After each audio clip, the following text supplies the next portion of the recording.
Hi everybody, this is Chris Lesso. Welcome to the LTR podcast. LTR is life through rhythm. So this is all the things through the power of drumming we can bring into our lives and all the qualities that we grow into our lives and bring back into our drumming. So it's really mindset to drum set, back to mindset, and it creates a cycle that keeps growing through our lives. So it's exciting, and I'm really happy and excited and grateful to be able to bring this podcast to you. This was super fun. So this is with my good friend and brilliant drummer, Aubrey Dayle. There he is behind me rocking. And he has had an amazing career. Check out aubreydayle.com. He's got his own band called My Id with some of the best players in the city, where he's composing and writing his own music as well as drumming at a super high level. He spent most of his career at the beginning laying the foundation in New York City, so learning with the top jazz drummers and many of the legends in our craft, as well as performing on Broadway and in Miss Saigon and many other projects, and John Popper and just so many artists at a high level. And now he lives in Canada, and that's where I got to meet him. And we got to do this super fun project called Drumnasium, which you're going to hear about this in the podcast. The fun we had in traveling around to different cities and touring with this. And that's how I got the idea for this podcast was, if you've ever seen the show Comedians in Cars Getting Coffee, this was drummers in cars, and we drank lots of coffee. And there was a zone when we would go to these cities on these long drives. We would just get into these zones and have these talks and get into flow and just have these amazing conversations about history and what our goals were and about life and how it related to drumming, which is totally the LTR concept. So I thought, okay, with Aubrey, I gotta get him in a car. We're just gonna drive around and talk, and that is what you're about to see. But his story, he came so close to leaving us and passing away. He had challenges like kidney failure and many other things, and through going through these challenges and keeping in his life strong things like family, gratitude, keeping a positive attitude, he really inspired me so much. And I was with him through this journey of his, which brought him so much to the brink of death. And now he's back better than ever. And he took what he learned through this story, this incredible story, and brings it to his life now with his teachings and with every note that he plays on the drum set. You can feel his story and his passion coming through every note. Please go to chrislesso.com. You can subscribe so you get the latest episodes. And please go to iTunes and leave a review. It helps a lot of other people find the podcast, and I love giving this content to you. I'm on my own journey in being the best drummer I can be and the best human being that I can be. I really think that character is really connected to drumming. And like I said, it's like mindset to drumming to mindset. So it's the things we learn, we take to our drumming, and then the qualities that we learn in our drumming, we take to our life. So this is Aubrey Dayle, one of my great friends, an incredible drummer. You can check him out. Please check him out at aubreydayle.com and enjoy this time we had together. You're going to learn about his story and how you can take these lessons and apply it to your life, to the drums, and beyond. So have fun and welcome Aubrey Dayle and us driving around in a car and getting coffee and talking drums and life. Enjoy it.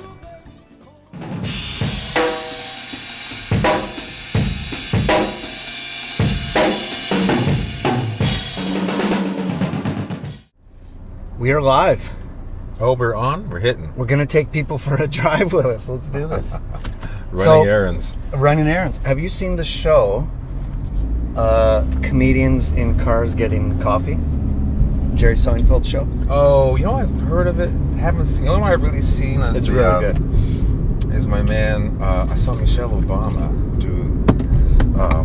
What's it? Something karaoke they call it. Car. Do you know the dance?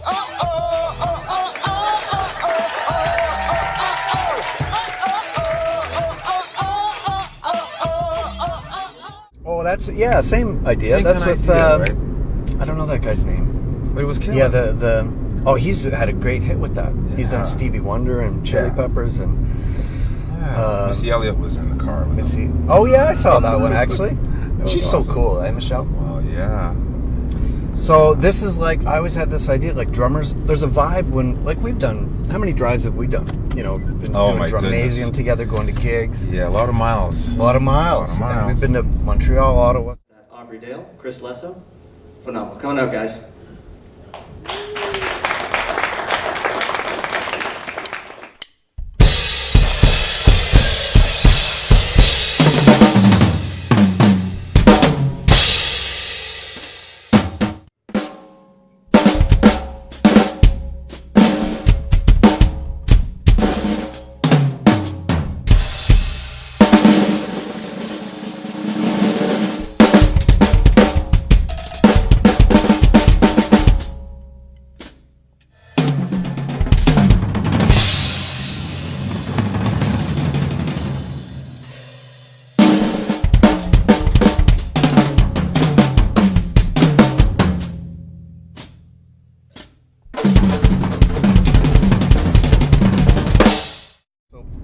Great, you get in the zone. There's something about driving. You get a great zone going on.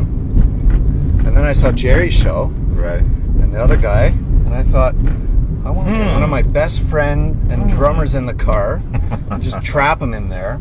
Can't go anywhere. Actually, I remember James Hetfield from Metallica, and he was talking about showing his kids music. And he goes, I trap him in the car because it's an enclosed bubble, and I lock, and he's like, I showed them the Ramones, and I showed them like, you're going to listen to this.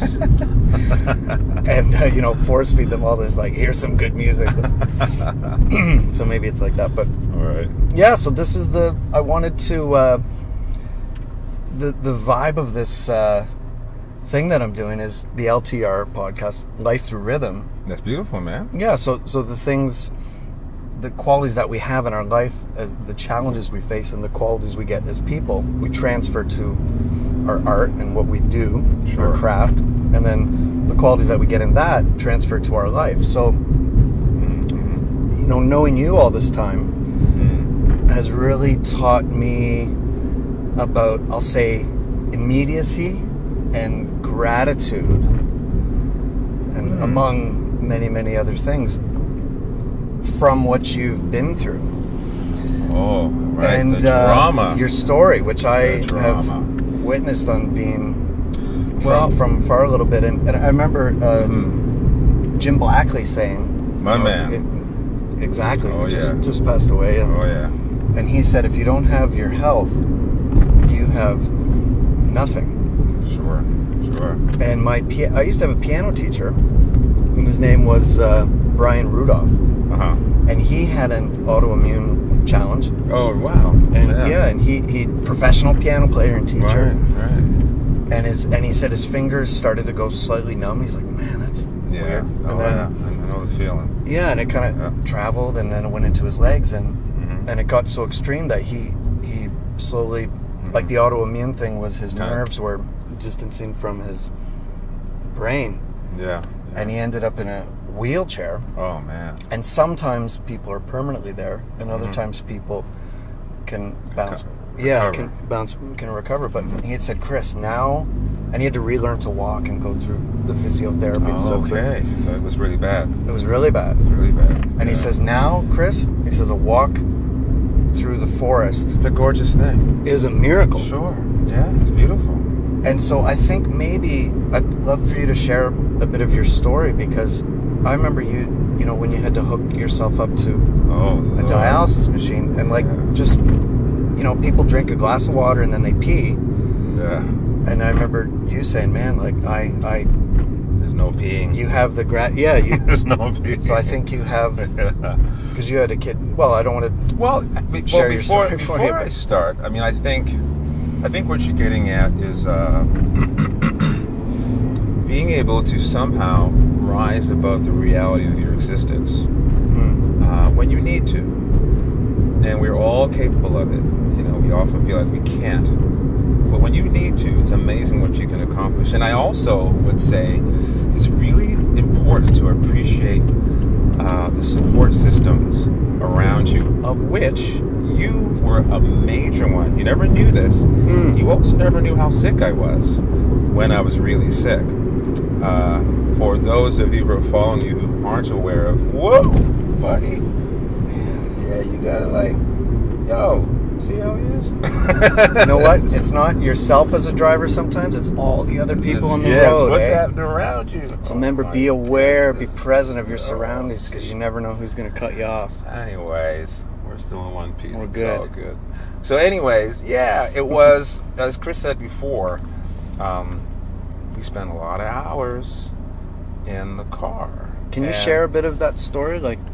Well, I mean, there's one time in particular, and again, you didn't know what was happening behind the mask often, but we, well, this is very deep actually. We were coming home from Montreal, and we did a drumnasium clinic at COSA, because we both know Aldo Matza quite well. Yeah. And it was wonderful of him to invite us to do that, to do a clinic there. It was a really fun and nice clinic.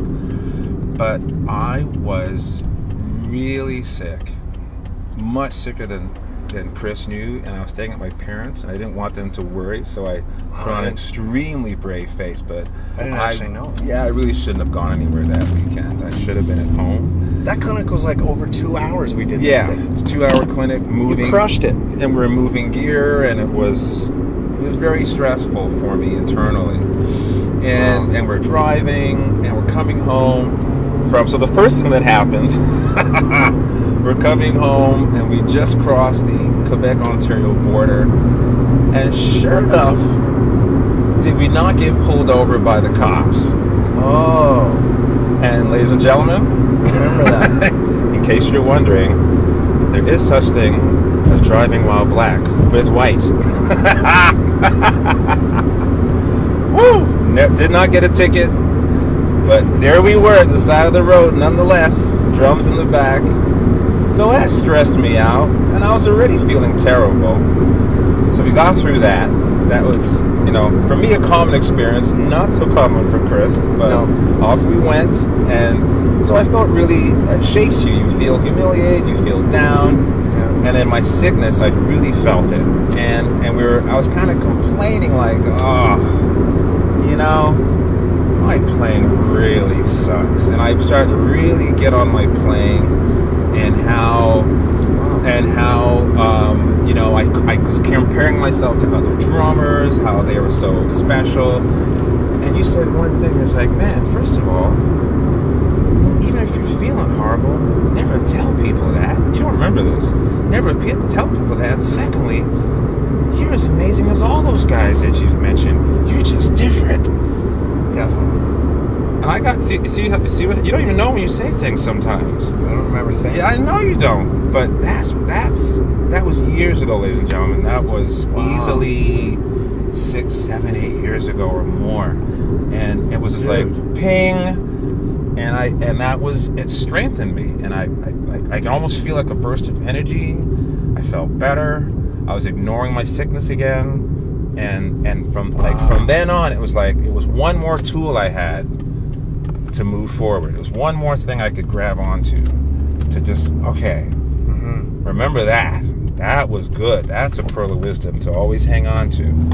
So, to go back as far as the story, but thank you. That's what I'm saying, man. All these years later, thank you for that. You got it. All those years later. Yeah, that's awesome. It was inspiring. Well, sometimes I guess if you're fighting, I haven't been through that journey, but just seeing, it was really inspiring to see you go through it, and I think you're fighting something that you can't control. Like I remember you'd said to me, we're talking about kidney failure here, by the way. So going up a flight of stairs was intense. Was a huge challenge, and the time it takes for dialysis, and you feel you're not playing up at the level you want to.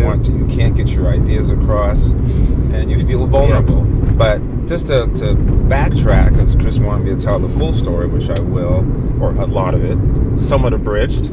But essentially, I lived in America for many years. We both studied with Jim Blackley, and I studied with him a lot of years ago, back in the 80s. And he always said, I can't do a Scottish accent, so I won't try. Get that stick out of your ass, lad. Yes, lad. You're playing too stiff, lad. Yeah, and I was just, I just want to. What would it take for me to do like really well, Jim? It's like, well, lad, it's simple. You have to go to New York. Oh, wow. And that stuck in my head. I said, I can never do it. He says, oh, of course you can, I didn't know that he was instrumental in that. He was instrumental in that. Wow, that's mind-blowing. So to speed through that inspiration, I said, well, I'm gonna audition at Manhattan School of Music, because I'd gotten a degree at McGill University in classical percussion, but I wanted to be a drummer. So I went and I got in. Before that, actually, I auditioned at Eastman University, because Steve Gadd had gone there. And I didn't get in because it was John Beck, and he's a percussionist. And he's like, wow, you play so wonderfully, but I'm not going to teach you drums. Yeah, John Beck, yeah, I know. Yeah. If you were a percussionist, well, we'll see how it turns out. So clearly I didn't get in, because he knew I was coming there for drums, not percussion. So anyways, onward, speed it up a little bit. I spent a lot of years playing with a lot of people, touring, and a lot. Played, you can check it out sometime. Aubrey's bio is amazing. I'll put it at the beginning of the thank podcast. you. I played and did all that. And near like the early 2000s, even before that, I'd come off the road with John Popper. And that's when I was really working a lot. And there's periods where I'd stay sick for like a month. And I was like, wow, you're really busy. It went back that far, eh? Yeah, wow, you're really busy. That's good. You're tired. That means you're working. And I really was. And doing a lot of recording and just gigs. And then it got worse sometimes. I get weird rashes and, exhausted. Then, 9/11 happened, and a lot of other stories, and it was like, okay, we're gonna move back to Canada. So I get back to Canada, and I started to get really sick. Unusually sick. Like I couldn't get off the couch sick. I have to, like, my 7-year-old son would have to help me off the couch. It was horrific. And I learned I had lupus. Speed up a few more years, and I learned to know that I have lupus, but I was having severe kidney failure. So I lived with lupus as a drummer and musician, still continuing to tour. In that time, I had met Chris. We were doing drum clinics together, running around. Drumnasium. Yeah, Drumnasium. We're running Super around fun. Ontario doing that.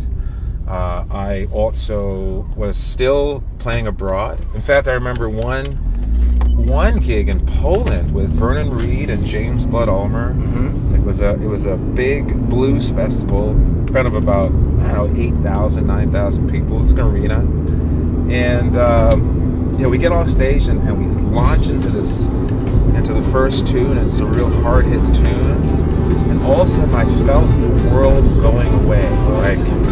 It's like, was it really hot? Yeah, it was. I probably wasn't, because I just started playing. And I was like, oh wow, I'm gonna pass out, I think. And I was just fighting it, like you can't. On stage. We're just starting, everyone's cheering, it's like this huge thing's happening. Vernon's launching to this, on fire guitar solo. And it's hard enough, even if you're in the peak of health. Thank you. It's like, so the pressure's already there. Yeah, and so I'm falling, and then something, the sheer will and the music. I think it's the music. It's the only thing I can power of attribute to. music, eh? It just That's held. amazing. I just held on like I was holding on to a bar, and then the song ended, and I swigged back like a whole bottle of water. I started to breathe really deeply, like through my nose, out through my mouth, and I settled down. But I still felt that buzzy feeling, like when you're about to. For the rest of the set, I felt it, but I didn't feel like I was going to pass out anymore, like I was going to fall. Yeah. And I got through the gig, and it was an awesome gig. It's actually, if you go on YouTube, the gig is it's the it's a Polish festival called Rawa, Rawa Blues, and the gig was the 2010 incarnation because we did it twice. 2010 Rawa, that's how it's spelled, but it's really Rabba Blues. So check it out on YouTube, and that's the gig. And you'll probably see Aubrey kicking ass and smiling. That's the gig. And sometimes you have no idea. Yeah, where I almost passed out. You know that quote where they say, like, be kind because you don't know the battles that people are fighting. Yeah, you don't know what's up behind the mask. Yeah. It's crazy, eh? Yes, And that's absolutely. one of my favorite. Oh, good. That's one of my favorite quotes of all time. You don't know what's up. So people, in that audience and watching, We're having or a the good people that will time. go check it out, they'd never know. Yeah, they're probably having a that good you're fighting this battle. It was a big battle. So I got through, and that happened from time to time on gigs. And I knew that, every now and then the sickness would creep into, it would affect my playing slightly. And it was really depressing, I might drag on a gig a little bit. It was rough, more than my colleagues understood, Did they know what you were going through? Somewhat. They didn't know it was as bad as it was. And I would just sort of take it and smile and apologize and keep rolling, and just take it on the chin and do my best every single time. And then it got critical where I finally was, okay, it's so bad, you have almost no kidney function now. Like, you're down to like 3%. So you need to go today and start dialysis. It was like that. Like, we're going to the hospital right now. You're going to see this doctor, and they're going to hook you up. There are 5 stages of kidney disease. Stage 1, very early, and stage 5 is when people have a kidney function less than 15%. Once it gets down to around 10% or less, then you need to go on renal replacement therapy, where if you don't get treated, you die of kidney failure. I think right now my kidney function is something like 5 to 10%, which is basically no function. So Aubrey, as we talked about a while back, the chances of recovery were a little low. Really, the sort of thing that's going to save your life is a kidney transplant.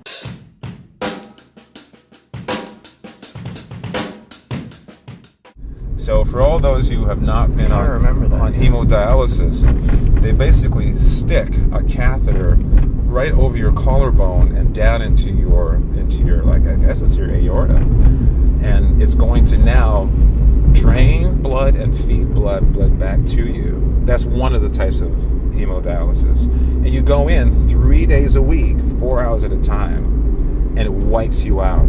It wipes you out. I mean, it wipes you out. So it's filtering your blood. It's filtering your blood. It's monitoring your fluids because you can't pee anymore. Your kidneys don't work. Well, You know what I mean? So that's one of the functions of the kidney. A main one is fluid control.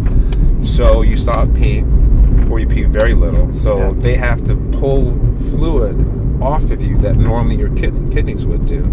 That's why you often see people with kidney problems with swollen ankles and swollen hands and wrists and belly, and they look, and swollen face. They look really sick. And I had to hide that, and I had to hide that discomfort, and I had to get through it. And the reason why I hid it, ladies and gentlemen, is that there is a stigma against people who are self-employed, who are ill, because they will stop hiring you because you're ill. That happens. People don't mean to. It's just, I guess they don't want bad things to happen on their watch, And so add that onto the stress. Well, one is like, I remember when you were going through this, we had some conversations about, I guess you could just say, positive attitude, for lack of a better, that sounds almost like, oh, just keep a positive attitude. But you kind of, I think you'd said, like, you got really angry a couple times. Then you're like, okay, I have no choice but to go forward. Yes, you have no choice. And I was inspired by how you didn't turn bitter. Well, I also have 2 children. I have 2 kids and a really great wife, and I've always been committed to them.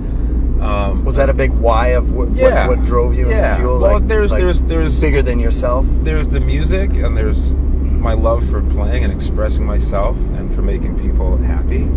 And there's also my family, which is really, really important to me. So I wanted to give them the best shot and the best life that I could. So my, sinking and retreating into a corner and suffering and letting them see me suffer, it it wasn't bravado or macho or anything like that. I just didn't want them that to be their life, as their father falling apart. Wow. Even though I was falling apart, they didn't deserve that, because they were great kids, and I was going to do everything I could not to.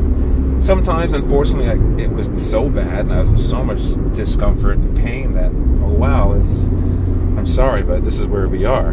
You know, and Echo, my daughter, remembers me having to be carted off to the hospital sometimes, and my son Kai visiting me in the hospital, and bringing me things, and I felt bad that they had to see that, but there was no choice. So whenever I had control, oh, this is cool.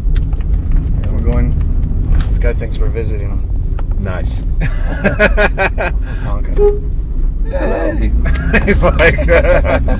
So whenever I had a chance. You notice that we have fun, we're laughing our ass off? Yeah. That never stopped, by the way. Like all the times when we were talking about the drama. 2010 to we had many laughs.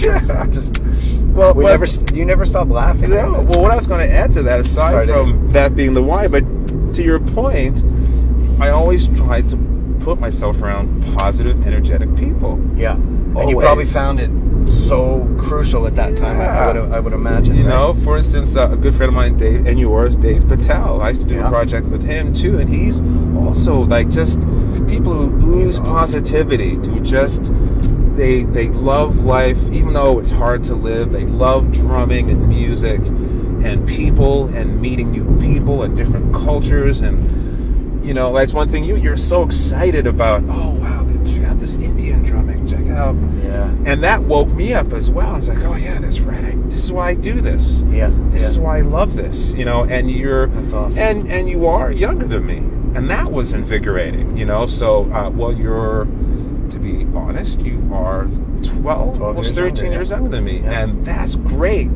Great player with a youthful or younger perspective.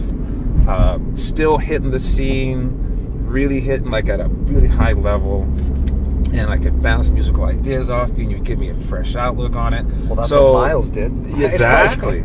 So David Bowie did that too. Yeah. So that energy also was a tool that I used in all kinds of people, and I'd also talk to my elders. Like David Murray, I used to talk to him a lot. Vernon Reed, James Bud Ulmer, Rich Brown, even. Well, not so much an elder, but who else? Hanging with why can't I remember his name? My brain is going to mush. I'm trying to think of more Canadian people. Mentors, friends, guys, everybody. Yeah. Everywhere I could find inspiration to get me through each day was invaluable. And as I got sicker, then it started to get critical, where I thought I was starting to fear for my life. And I was like, I don't know if I'm going to make it now. Wow, we're venturing into a weird place now. And then my nephrologist, who was really hip, Andrew Steele, says, okay, you know what? First of all, Andrew Steele is an avid jazz fan. He loved the fact that I was a jazz drummer. He goes, guess what, man? I was in New Orleans last week on a conference. Well, I went to the conference for a day, but I put an extra 4 days on just to hang out. That's awesome. I went to all the clubs, and it was awesome. And I'd give him my records, and he would play them in the office, like for the waiting room. It was hilarious. Wow. He loved it. So he was like, see, you're young and you're a musician, and we gotta get you back out there. That was his goal, is to keep me out and doing what I do. That's awesome. And that was another tool. It's like, yes, I cannot stop. I cannot wither away here. And I got a dock in my corner. I'm not going to die. It's not you gonna probably happen. thought of quitting, though. Oh, absolutely. Yeah. Like often, sometimes every day for long periods. Absolutely. And if you're in a real challenge, you will definitely have those thoughts. And you have to rely on things, the people and the environment and your family around you. 100%. To keep moving. 100%. Regardless of what drags you down. So it's bigger than yourself. It's bigger than you.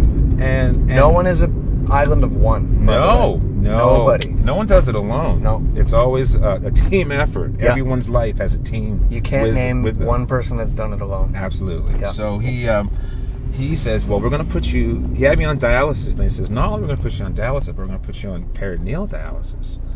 And that is, so they take out the catheter, which was exciting, and they put another one in your abdomen, and it goes into your perineum, and it's about exchanging fluids now. So that's how you clean your blood and deal with your fluid content.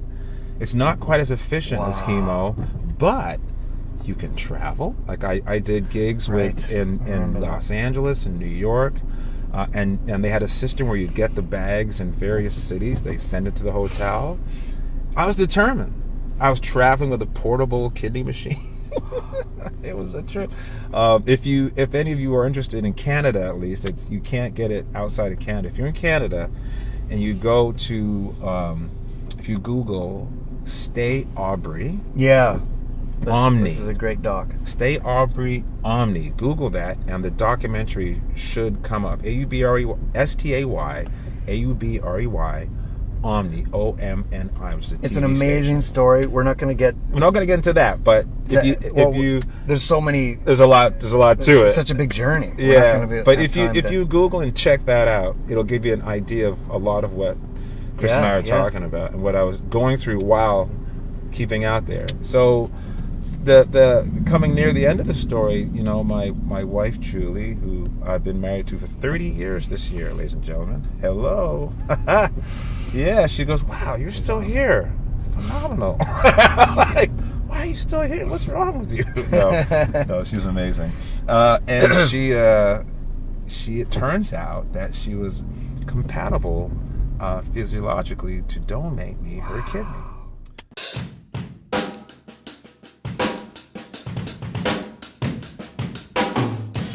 When they said that transplantation was the best option, I was mortified. I joked at the time and said, if and when the time comes, you can have one of mine. I got 2. I don't need 2 kidneys. You can have one of mine. Having a transplant is going to affect me in that I won't feel sick all the time. It's amazing how you can get used to that feeling. You get good at it. Like, I feel a little sick right now. It becomes your normal. I can't wait not to feel like that. It'd be like a kind of rebirth, my second life, if you will. I had a life up till now, and that's going to be my new life. I know that I'll be feeling really fresh about it and excited about what I could accomplish in that second life. So yeah, here I sit, healthy and happy, with my wife's kidney. Unreal. That's such an amazing story. So I love her dearly, and she saved my life. There's so much in there, like, yeah. I never heard you complain during that time. Yeah. So you're just moving forward with one step at a time. There's having faith that, how could you predict it at the beginning of that journey that, like, your own wife would you never would have guessed. Thought that. But here we are. Here we are. And she was very brave, and she was amazing, and we both went through it. So she's perfectly healthy and happy, and I am healthy. Do you find, like, one thing, I love reading Marcus Aurelius. Yeah. And he talks about keep your death close to you at all times, because you don't forget that you're going to die in a relative quick amount of time. So focus on what you need to do. Realize what is important and have gratitude. Right. And don't pay attention to the bullshit. Detach. See things for what they are. Yes. See things for what's important. Kind of going to the end of your life and almost working backwards. So Right.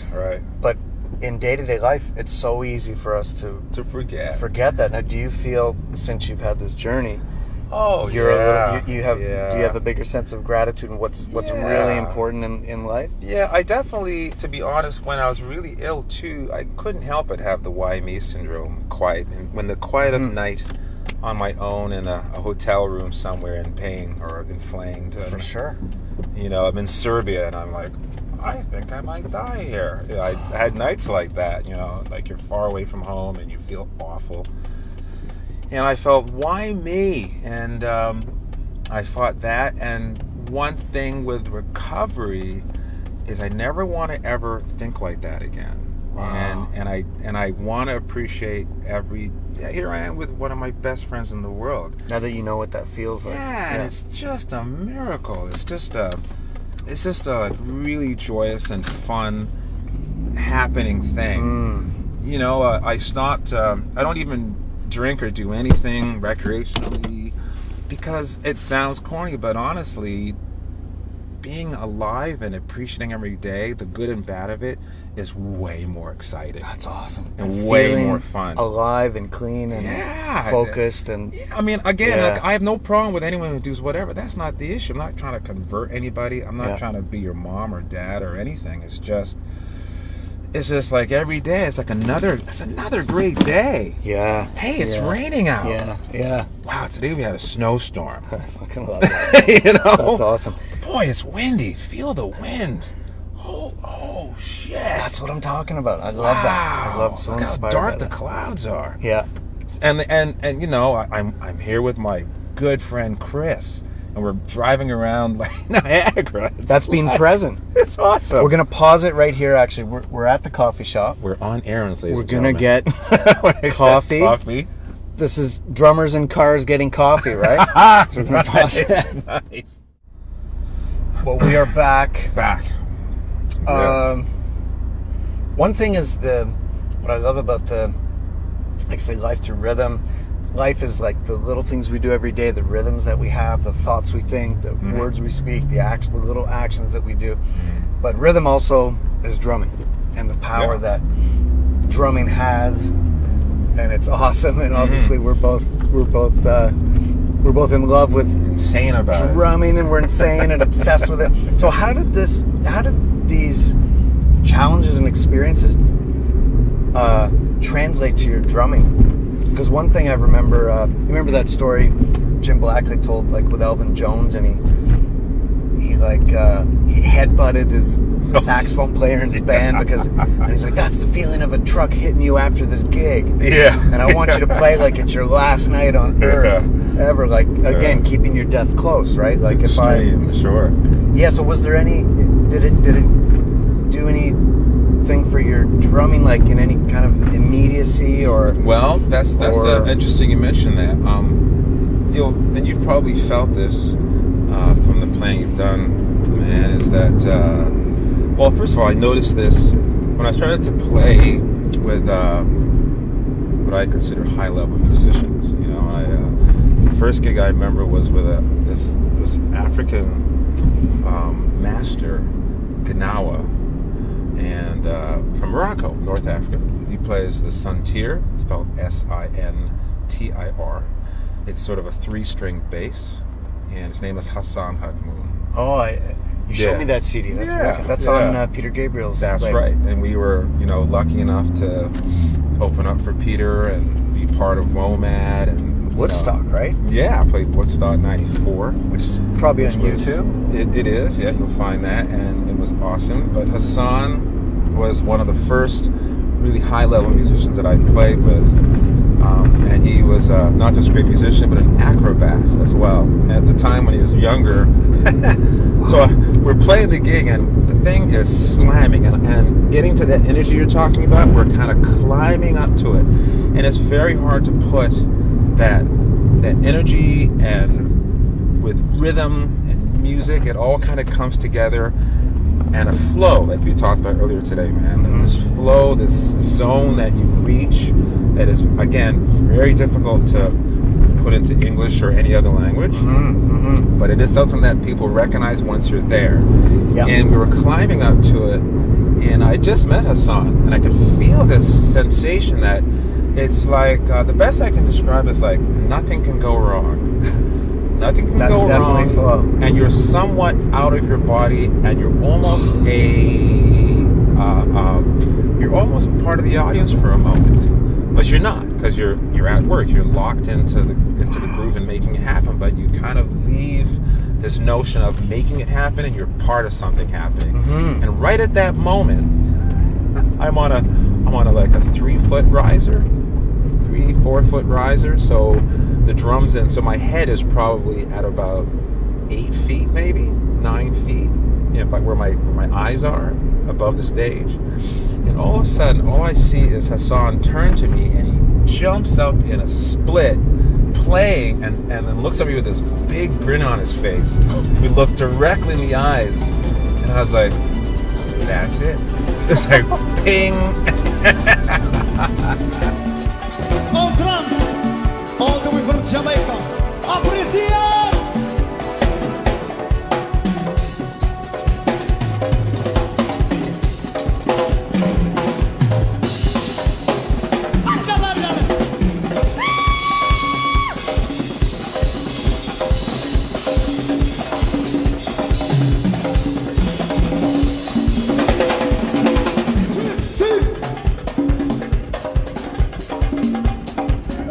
Opie sees this because he used to do it all the time. He would do a flip and then wink at me in midair, Oh, I you gotta know, see stuff that. like that. He was a trip. The song was a trip. Is a trip. He's still a master. He's still out there at a high level. I saw him check him out, and my man. But that energy, and then after that, I realized what we really have to strive for in playing. It's not being right or correct, getting the notes. The notes will Notes come. are overrated. They'll show up. They'll be Yeah. there. That's not why we're playing. Yeah, We're trying yeah. to express something. We're trying to get not only you in Yes. that place, but the whole audience. When you're really successful, you're able to do that on a recording, Yeah. so people can experience over and over again. That's really special. So I started to find that I would start to seek that out. You know, like look for situations that would bring me to that place. And another artist, like I've mentioned, is James Blood Ulmer, and his music and his energy was so intense that like an hour and a half set would feel like about 3 or 4 minutes. I would be shocked that it's over. Like I'd be like, what? That's flow for sure. We're done? I know. And you're full of sweat, and it's again hard to describe, but it just kind of goes by, and there's a place, and you also know on your way to the gig, you know that something really unique and special was going to happen. Yeah. I remember reading about that in Modern Drummer, a very old article with Omar Hakim. Yeah. And he would say, yeah, you know, on the way to the gig, I'd be excited because I was always wondering what was going to happen. Like, what's going to happen tonight? I can't wait to see what's going to happen. And only then, I was like, that's what he means. Yeah. That. Because you know it's going to be far out, to take a real old term, you know. It's going to be deep. Yeah. It's going to be intense. It's going to be bananas. You know, it's going to be off the chain somehow. And you can't wait to get there. You know? Every night's different. Yeah. And in fact, it was like the whole tour would be like that. No matter how long it was, no matter how tired you were, it was going to go there. John Popper was like that. John Popper was a bad man. Wow. That's high standards, yeah, right? Like, he would always take it there. No matter how anybody felt, it was going to go there. So that energy, striving for that energy, is what I would look for, especially when I was sick.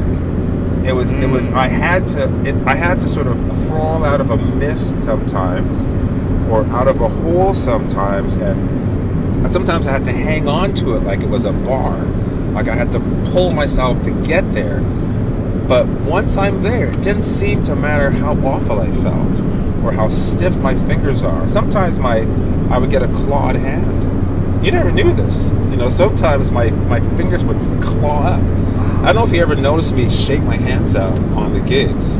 Sometimes I'd have to shake and shake and shake until finally the thing would snap out. Yeah, they would seize on me, or I'd have to like push hard, and I'd be smiling.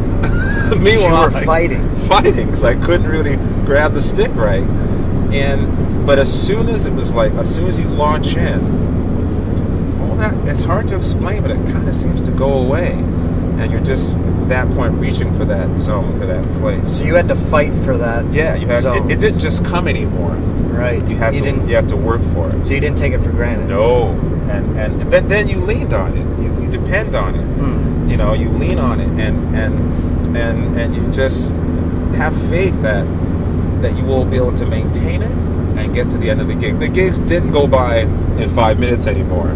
You know, I knew they were an hour and a half because I had to pace myself. You know, I had to make sure that my muscles and my wind would. There was times when my hemoglobin was so low that I really shouldn't have been standing up.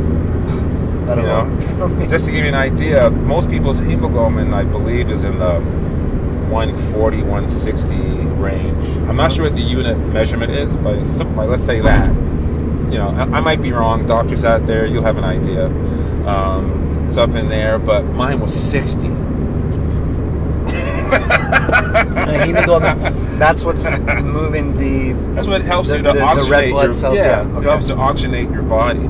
So if you're not getting the oxygen, that's probably why I felt like passing out that one time. Because I had such low hemoglobin. And I had to take EPO injections to boost it up, like, the whole Lance Armstrong thing.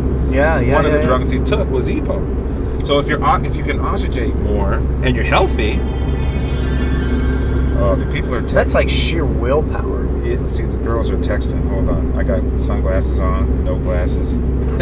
Oh boy. Anyways. It's that case you got. Yeah, I know. It's Look the at case. this huge brick of a case. I drop my phone about 4 times a day, man. I need a case. Anyways, I'll figure when we get to the next spot. So your willpower muscle was I had to. That was what I leaned on, and music. Music is a powerful force. Did you ever try to let that take you over in a sense? Like, okay, I'm just going to surrender to the music to get through this. Well, that's what I mean. Yeah. But you had to get there. It didn't just come. You had, at least when I was ill, I didn't just get it. You had to fight to make it there, and you had to pull on whatever you had at the level you were at. You had to pull on what you've learned, like relaxing. Don't stiffen up, because if you stiffen up, it's the kiss of death. Sit up straight. Make sure there's good blood flow. Try your best to breathe regularly. That's really hard because you're starting to pant. Don't let your heart race because you're like, you can't breathe well enough. So you have to really be conscious of all the things that you tell your students, stuff you tell yourself to be a good player. They come in really handy at that time. And that's part of if I can keep my body together, eventually the music will take over and I'll get there and I'll be okay. So, but it didn't, like when you're healthy, you get there really fast with good players, and it's good. But when I was sick, it didn't come so quick. I had to make an effort. So, one of my favorite quotes, I think it's an old Spartan quote, the Navy SEALs use it. It's like, we don't rise to the level of our expectations, we fall to the level of our training. Yeah. Isn't that cool? So it's like when everything's going great, it's almost like, oh yeah. But when everything's falling apart, that's when you're really tested. That's the real deal. You're like, okay, now it's easy to breathe deeply when everything's great. It feels good, you're in good shape. Yeah, but when your life is threatened, or not that I know what that feels like, but to be in a combat situation or something in high stress, you got to really go to your breathing. It's hard. Yeah, and you sort of know how good things have been going, what level you're at that point. Yeah, and you also understand. To be honest too, I can't say they were nice where it just wouldn't happen, and it was only about training. I wouldn't get to the zone. I would just struggle through until the night was done.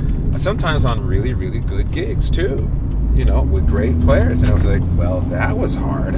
But even hopefully we practice so much that a bad gig is like still. Well, that's the prayer, isn't it? You get to that level that you always have great gigs. And I think probably most really strong players are in that place. Yeah, a bad gig for them. Yeah, it's still no one would ever know. At a certain standard. No one would ever know. Yeah. And they wish they had things felt better, but still. Yeah. And sometimes even it's like not even a bad gig. It's just it didn't feel great to you that night for whatever reason. Bad, weird sound, gear's not working right. I don't know, you got a toothache. Whatever. And you watch the tape and you're like, yeah, it's pretty good. Yeah, you're surprised how good it is. It's pretty good. Yeah. So there's that too. But yeah, man, that was you're right. I would say that the energy of music definitely was a key factor in getting me through some tough I never thought gigs. of it that way, of like looking, you have that standard of the zone, knowing what it feels like, and then having that other obstacle in your way, Right. So you have to kind the of health, cut and through. you have to, you have to use your willpower and your focus Yeah. and fight to get there. Yeah, sure. Yeah. Wow. I'm sure there's a lot of folks struggling with stuff. Yeah, especially, you know, like our elders, older musicians who really are, they're old. They're old now, you know, 70s, 80s, sometimes 90s. And I understand sort of what they're going through. I got an early dose of it, you know, but they're still great players. You know, they might be 85 years old, but, you know, when I played with, what was that sax player? Sam Rivers. The time I played with Sam Rivers, did a gig with Sam Rivers, and he was real old at the time. You know, he had to be like 85 years old, and he turned around and he goes, "Yeah, come on, yeah, yeah." It's an old man Kicking your ass. Oh my God! And I'm like, you got this, yeah, come on. That's awesome. You know, and we're like, and they turn around and That's intense. I'm like, what? And then he gets off the stage. He's an old man. Oh yeah, that was good. Come on. Yeah, but then he gets off the stage and it's like, oh yeah, thank man, it's a great gig. And he's old. Takes his time, gets back to the bus, and he's like, oh great. That's you so know? awesome. I love that. I'm like, wow, what did I just be? I'm like 27 years old. Yeah. You know? And it's like, wow. That's so cool. But I didn't get it until what happened to me, and I thought that's what those guys, when they're in that age group, I guess that's where they are. And, Well, that's a gift, man. you know, and they also love being around young musicians. Clearly, you know, I mean, it's exciting for them. You know. Well, thank you for sharing your story, man. And love you, brother. Oh man, Chris. Thank you for inspiring me and going on this drive. We've got This is a great thing we're drummers doing. getting coffee, getting and coffee tea. and tea. Yeah. Gotta get Aubrey on the coffee, but Well, well, I'll get him on the tea. we're just starting. I feel like I know, it's like we're at the beginning of We're everything. at the right? beginning, so But thank you for having me come out and do this, man. Yeah, man. This is fun. This is it's a good fun thing. driving and getting in the zone. Yeah. All right. So I hope you enjoyed that. That is Aubrey Dayle, and there's lots of other podcasts coming up. I always like to take an idea and relate it to a person in my life that's either a mentor to me or one of my close friends or artists that I respect. So that was so much fun. There's lots more content coming up. Please go to chrislesso.com. You can subscribe so you get the latest episodes. And please go to iTunes and leave a review. It helps a lot of other people find the podcast, and I love giving this content to you. I'm on my own journey in being the best drummer I can be and the best human being that I can be. I really think that character is really connected to drumming. And like I said, it's like mindset to drumming to mindset. So it's the things we learn, we take to our drumming, and then the qualities that we learn in our drumming, we take to our life. So enjoy the future episodes. I hope you really are inspired. Take it to your life in your drumming, and I will see you soon. Have fun on the path.